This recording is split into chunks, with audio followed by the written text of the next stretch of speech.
Hey, this is John Hitch with Benchmark Realty here in Nashville, Tennessee. Thank you for clicking on this video.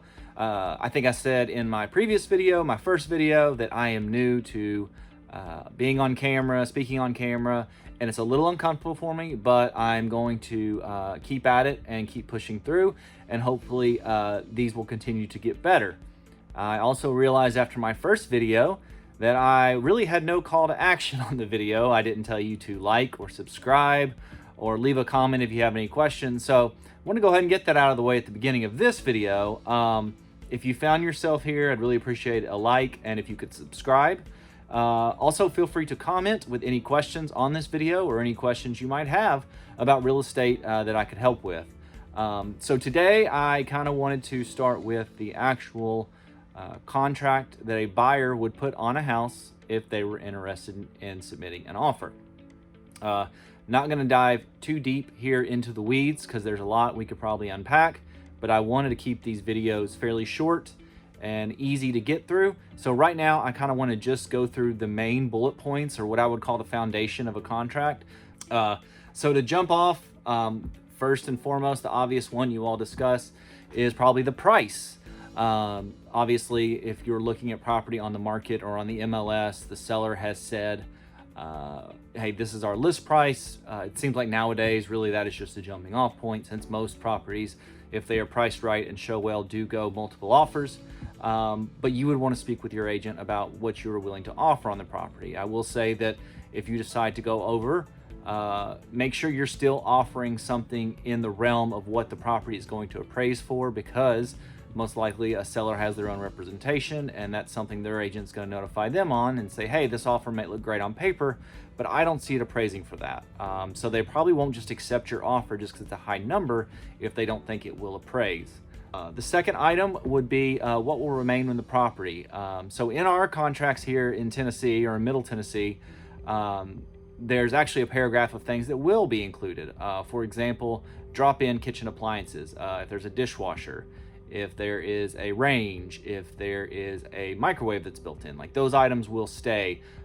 If something is a fixture of the property, such as a ceiling fan or a light fixture, those items will stay. The main two things I like to talk with clients about is we want to go ahead and write the refrigerator in to make sure that stays. If there's a washer and dryer on the property that the clients are interested in keeping at the property, we would need to write that in. Everything else is kind of open for negotiations. A wall mount. A lot of TVs now are hung above fireplaces. If the wall mount is affixed to the home, it will stay. Now the TV hangs on the wall mount, so it will not stay, but you could write it in, because in real estate, everything is negotiable. You're gonna have to disclose your financing if you are using financing. What they will want to know is the type of loan. Is it a conventional loan? Is it FHA? Is it VA? Is it THDA? Is it USDA? Are you paying all cash? If you're using financing, are you doing 10% down, 5% down, 3.5% down? These things have to be disclosed. And in this section, there are certain loan obligations that you as the buyer and your agent will have to fulfill on a certain timeline. Next, I want to talk about title expenses. These can either be paid by the seller, or they can be paid by the buyer, or they can be split evenly, or the seller can agree to pay 60%, the buyer will pay 40%.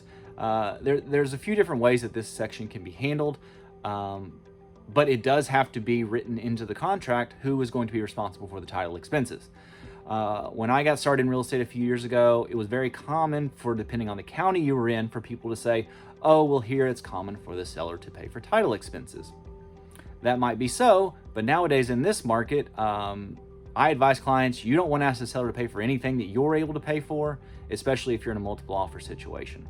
Next, you would have to decide on the closing agency or the title company that you plan to close with. There is a section for both you and the seller to disclose who you will be closing with. I always ask my clients, is there a title company or a closing agency that you have a relationship with, who you've used in the past that you would like to use again? 9 times out of 10, if they're a first-time home buyer, they do not, and they have no idea, and they will probably gladly take an agent's recommendation. I have my go-to title company. Most agents do.